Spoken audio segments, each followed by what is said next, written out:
Bonjour à tous mes amis pêcheurs des bords de mer, Atlantique et Méditerranée. Je vais vous montrer aujourd'hui une logistique qui va vous permettre d'être confronté à toutes les conditions de mer possibles et de ne pas être pris au dépourvu. Alors on va commencer par les plombs. Je vais vous en montrer plusieurs modèles. Donc, beaucoup d'entre vous les connaissent. Donc, je ne vais pas m'étendre trop sur la fonction et la présentation de ces plombs. Mais vous allez voir qu'avec tous ces plombs que moi je prends, certes, ma caisse de pêche est plus lourde, ce qui explique que je suis obligé de prendre un chariot.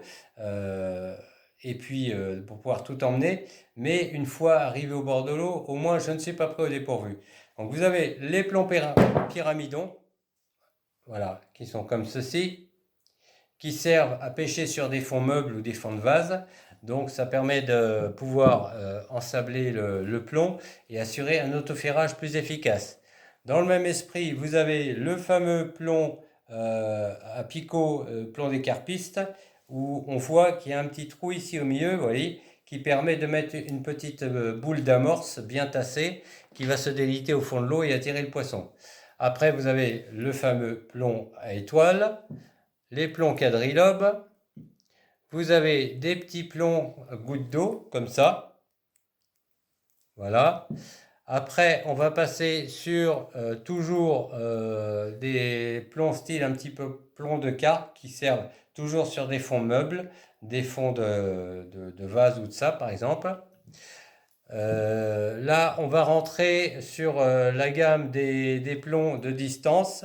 Donc, vous avez la fameuse fusée espagnole qui est un plomb où on voit qu'il y a un petit tube qui permet de faire un montage de fuite. Voilà, des plombs à ailettes comme ceci ou comme cela. Voilà, il faut savoir qu'avec ce style de plomb, là, on peut pêcher facilement à 120 mètres sans aucun problème, hein. Après, vous avez des plombs bombes comme ceci. Voilà. Donc vous les avez en 110 et en 70 grammes, voire en 90. Les fameux plombs poires, voilà. Ça, sur des pêches de poisson plat, par exemple, on peut se servir de ce genre de plomb. Après, vous avez toujours dans les plombs de distance le fameux Sporten. Merci à mon ami Frédéric Flamand, hein, sur YouTube, vous pouvez le trouver. Il vend des plombs, il fabrique des plombs, il les vend, il peut même vous les envoyer. Et je peux vous garantir que ces plombs sont d'excellente qualité. Sinon, j'en parlerai pas. Voilà. Donc, voilà ce genre de plomb.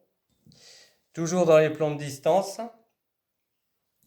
Après, vous avez les plombs à grappin, vous les avez en 190 ou 200 grammes. Voilà, 160 celui-ci, 150, 125. Vous avez différents poids, pardon. Après, vous avez des plombs à grappin style un peu plomb breakaway, donc de 170, 190 grammes ou 150. On peut également utiliser du plomb additionnel de chez Breakaway.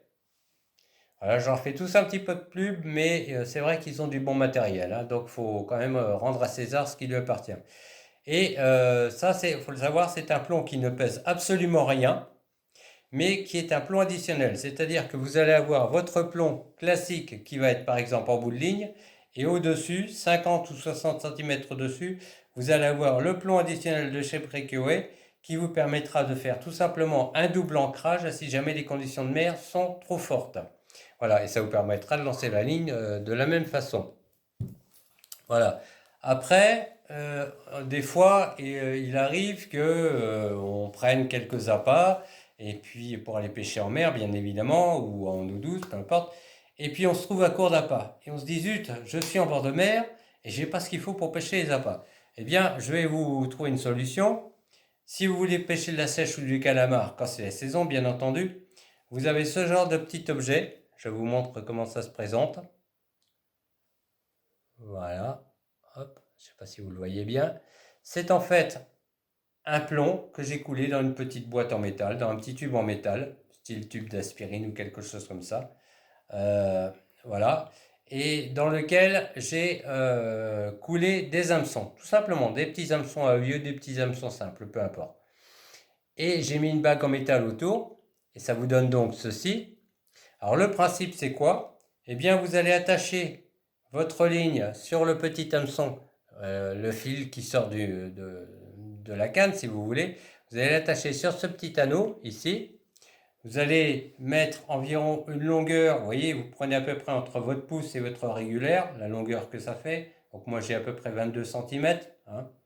Donc vous, une vingtaine de centimètres au-dessus, vous allez mettre une petite potence comme ceci, avec un tout petit hameçon simple, auquel vous allez piquer par le nez un petit vif, un petit éperlan ou un petit taco, quelque chose comme ça. Et lorsque la sèche, donc vous descendez ça au fond, donc le long d'un quai, le long d'une digue, lorsque vous allez toucher le fond, vous allez remonter comme ceci d'à peu près environ 5 à 10 cm et vous allez donc caler votre canne avec votre plomb comme ça qui va être pendu à 5 ou 10 cm au-dessus du fond. Lorsque la sèche va venir par-dessous, sèche ou calamar, pour chasser sur le petit vif que vous aurez mis 20 cm au-dessus, lorsqu'elle va faire un mouvement de retrait, avec sa masse corporelle, elle va venir s'empaler sur les pointes d'hameçon que vous avez en dessous. Donc quand vous verrez le sillon de votre canne plié, vous n'avez plus qu'à relever, la sèche est prise dessus. Donc ça vous permet d'avoir, lorsque c'est nécessaire, des appâts frais, de première fraîcheur, calamar ou sèche par exemple. Après, dans la logistique que je vous préconise d'emmener, alors là on va rentrer dans la partie sécurité pour vous. Donc vous êtes par exemple tout seul ou même accompagné d'un compagnon et vous pêchez pas forcément au même endroit, vous êtes séparés d'une cinquantaine de mètres et puis l'un des deux glisse, se tord une cheville dans les rochers ou autre. Eh bien dans ce cas-là, je vous préconise d'avoir toujours sur vous ceci. Un sifflet. Voilà. Pourquoi? Parce qu'il faut savoir qu'en bord de mer, même s'il y a du vent, le son du sifflet coupe très bien l'air et vous pouvez vous signaler et signaler que vous êtes en danger, que vous avez un problème. Ça peut permettre de vous tirer de mauvaise posture dans certains cas. Ça coûte rien et ça peut vous sauver la vie, il faut le savoir. Et en plus, ça prend pas de place dans la caisse de pêche ni dans le gilet ou dans la poche du pantalon. Après, pour ceux qui veulent une condition de sécurité un peu plus sophistiquée, vous avez ce genre d'objet, Talkie-walkie, qu'on trouve par exemple sur des sites comme AliExpress ou autres, pour des prix vraiment très bas. Et je peux vous dire que ça fonctionne très bien. Et que si vous êtes par exemple avec un compagnon, espacé même d'une cinquantaine de mètres l'un de l'autre et que vous pêchez, si l'un des deux a besoin d'un coup de main ou s'il a un souci, toujours dans le même esprit, eh bien ça peut permettre de communiquer et de vous signaler plus rapidement. Tout ce qui peut toucher à votre propre sécurité, il ne faut pas faire la passe dessus. C'est très important. Après, donc dans la logistique toujours de ce que vous allez pouvoir mettre dans votre caisse de pêche, dans la mesure où bien entendu ce n'est pas une pêche itinérante comme une pêche au leurre par exemple, vous allez avoir gaines souples qui vont vous permettre de faire des gaines de silicone souples qui vont vous permettre de faire des montages de fuite ou de la gaine rigide suivant la nature du montage que vous voulez faire. Le petit coupe-ongle qui lui va vous permettre de couper proprement vos bas de ligne et de finaliser proprement vos nœuds, de même que le ciseau, la paire de ciseaux. Voilà. Le petit pinceau, ça c'est indispensable. Pour moi c'est un petit pinceau d'armurerie, hein. Vous n'êtes pas obligé de prendre le même, un petit pinceau de bricolage, ça marche très bien aussi. L'important c'est que les soies soient très souples.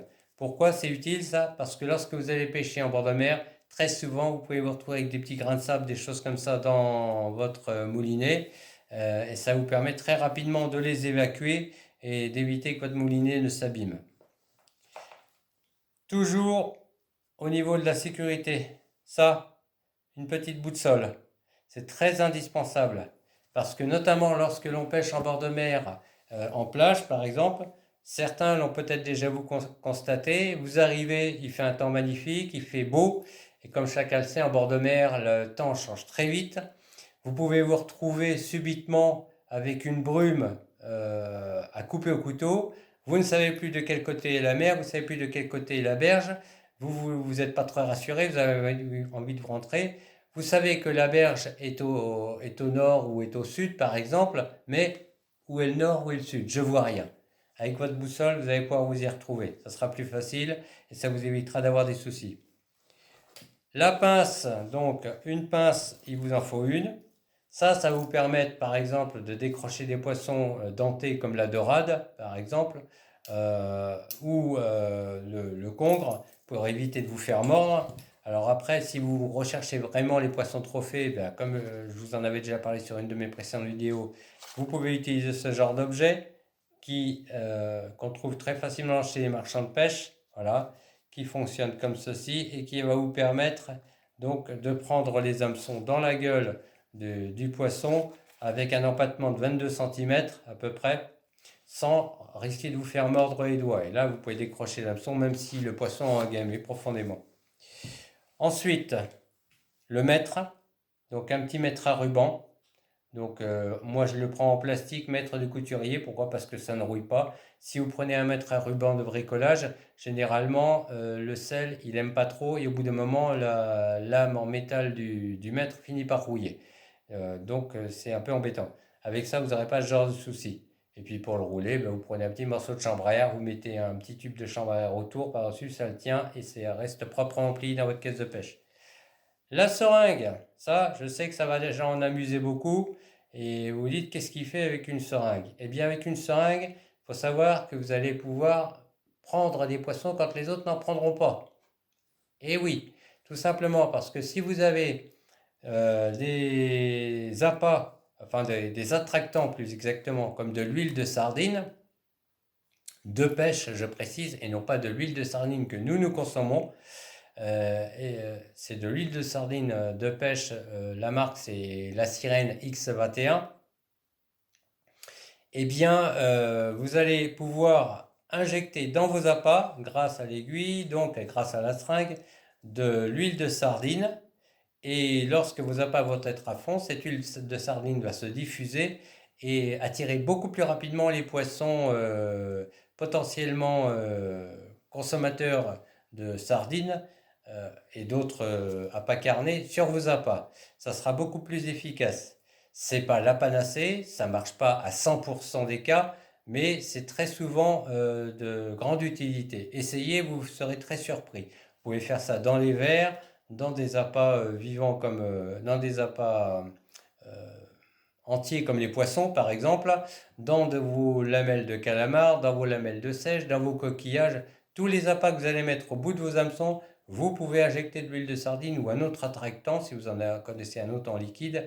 Là-dedans, vous verrez que ça marche très bien. Ensuite, autre objet indispensable, la pierre. Alors la pierre affûtée, une petite pierre affûtée comme ceci, hein, voilà, il faut le savoir. Je vous refais la démonstration sur le piège à sèche. On voit la pointe de l'hameçon qui est ici. Il faut savoir que si vous voulez affûter, vous mettez la pointe, non, on va dire dans le même sens que vous, comme si vous regardiez vers l'avant, et vous allez avec la pierre passer sur le dessus comme ceci, voilà, à gauche, voilà, ou à droite, peu importe, il n'y a pas de côté préférentiel, sur les deux côtés, voilà, et jamais en dessous, hein, jamais comme ceci, toujours sur le dessus, à gauche ou à droite, et c'est tout. Voilà, c'est comme ça que l'on affûte un hameçon. Ça, il faut le faire régulièrement lorsque l'on pêche en bord de mer, et même en eau douce, parce que votre hameçon traînant au fond, quand il va taper sur les cailloux, quand il va rencontrer des bouts de branches et des choses comme ça, il a tendance à s'épointer, vous avez l'impression qu'il pique encore. Il faut savoir que sur certains poissons qui ont la gueule dure, comme les dorades par exemple, eh bien, des fois, ça peut vous occasionner des loupés, d'avoir un hameçon qui n'est pas suffisamment pointu. Donc ça peut pallier à ça. Autre objet indispensable, bien évidemment, en bord de mer, le doigtier. Alors ça, c'est des doigtiers que moi je fabrique. Vous pouvez faire la même chose. Vous prenez deux lamelles de cuir, hein, vous dessinez votre doigt sur un bout de carton de façon à avoir la largeur des lamelles de cuir qu'il va vous falloir. Et une fois que vous aurez vos lamelles de cuir, vous allez les coudre comme ceci, dos à dos. Pourquoi dos à dos? C'est ce que j'ai fait. Parce que après, une fois que ça va être cousu, vous allez prendre une pince à bec long comme ça. Vous allez venir chercher la couture au fond comme ça. Et vous allez tout retourner comme une chaussette. Ce qui fait que ça va vous donner ceci. Et ce qui fait que vos coutures seront à l'intérieur et non pas à l'extérieur. Donc ça va être beaucoup plus résistant à l'humidité, à l'eau de mer et à la transpiration et autres, et ça sera beaucoup plus costaud. Alors ne prenez pas du cuir trop raide, surtout essayez de trouver du cuir qui soit un peu souple. Pas du sky, hein, je précise, bien du cuir, hein, parce que sinon le sky, lui, avec le nylon et la tresse, ça résiste pas très longtemps. Après, pour la fixation, vous prenez une sangle, style vieille sangle de sac à dos, vous prenez du scratch, voilà, et vous faites selon la longueur de votre poignet, la circonférence de votre poignet, vous faites la fixation comme ceci, voilà. Et là, ça va vous faire des économies, voilà. Et vous aurez votre doigtier de protection. Et ce qui est très pratique avec mon système, voilà, sans avoir à le détacher systématiquement, vous pouvez l'enlever, vous le mettez dans la manche de votre veste ou autre, pour ne pas avoir à le porter en permanence. Vous faites ce que vous avez à faire, et quand vous voulez relancer, ben vous réenfilez votre doigtier, tout simplement, comme ceci, et vous êtes prêt. Vous n'avez pas besoin de le chercher partout dans votre caisse de pêche, dans votre manteau, dans votre gilet ou autre. Voilà.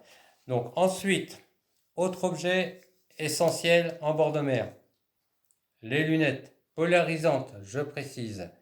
Pourquoi polarisantes? Parce que tout simplement le soleil qui se réfléchit sur la mer va vous envoyer des rayons que des lunettes de solaire classiques ne vont pas filtrer.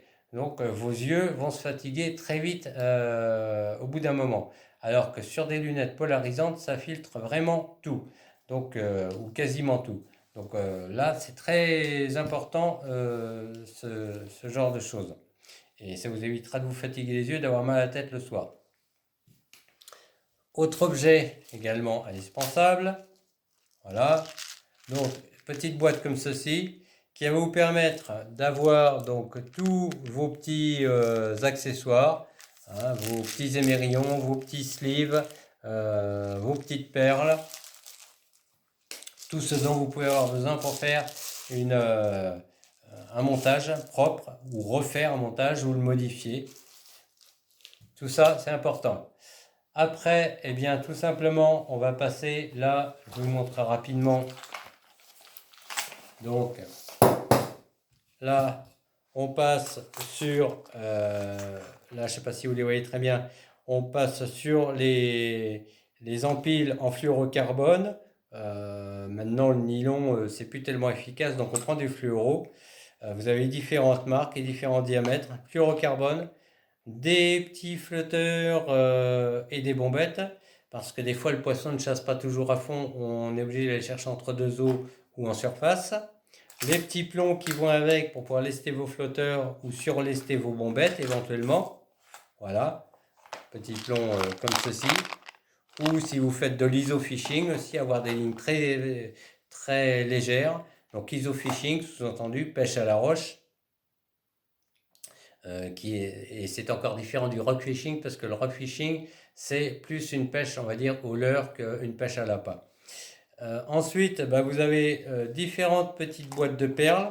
Alors, vous avez des perles flottantes, des perles phosphorescentes, et puis des perles plus lourdes pour alourdir vos montages, si tant est que vous ayez besoin de les alourdir parce qu'il y a un petit peu trop de courant, par exemple. Après, vous avez eh bien, les aiguilles. Donc les aiguilles à verre et à appât. Un petit système pour affûter vos couteaux, parce que vous aurez besoin d'un couteau aussi, je vais vous le montrer. Un peu de Chatterton, ça peut servir à faire une petite réparation de fortune sur une canne ou autre chose, sur votre moulinet par exemple, en attendant de pouvoir réparer. Du fil élastique, voilà, pour ligaturer vos appâts. Et la petite lime qui sert quand vous avez des hameçons en inox un petit peu plus gros, ou des hameçons étamés ou autres, un petit peu plus gros et qui sont légèrement épointés, la pierre, elle est un petit peu juste pour pouvoir les rattraper, donc la lime peut vous dépanner. Voilà. Voilà, donc ça c'est la logistique que j'emmène. Pour finir, je vais vous montrer donc des objets et je vais attirer votre attention sur le fait qu'il y a une réglementation par rapport à la détention de ces objets-là, c'est les couteaux.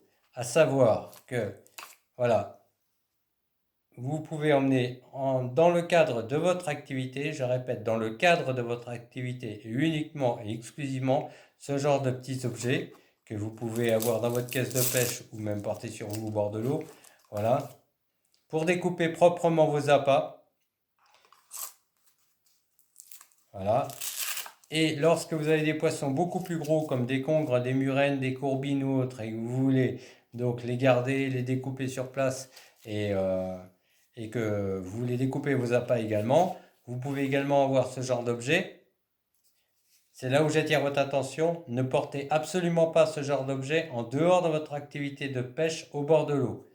Surtout pas. C'est formellement prohibé et vous risqueriez d'avoir des soucis avec les autorités si jamais vous êtes attrapé et contrôlé avec ce genre d'objet en dehors de votre activité.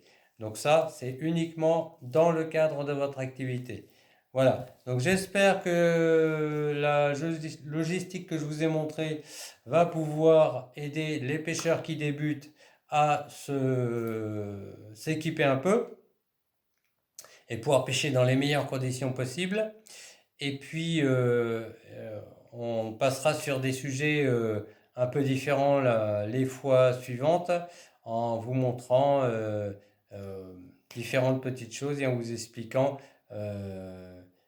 comment fonctionner lorsque l'on pêche à la roche, à la plage, en rock fishing, en quai ou en digue. Voilà, comment s'organiser. L'organisation arrivée au bord de l'eau. Je vous remercie pour le temps que vous m'accordez en visionnant mes vidéos. Donc, je vous rappelle que vous pouvez les retrouver sur YouTube, Ibera Galicia par de rêve. Et puis, je vous souhaite un gros comme d'habitude, pour ceux qui sont en session. Et comme toujours, n'hésitez pas à montrer vos prises, à les commenter, expliquer comment vous les avez pêchées et me poser toutes les questions que vous voulez. C'est mon job de vous aider à vous améliorer. Et si je peux le faire, je le ferai avec plaisir. Voilà. Et puis, je vous souhaite un bon week-end à tous.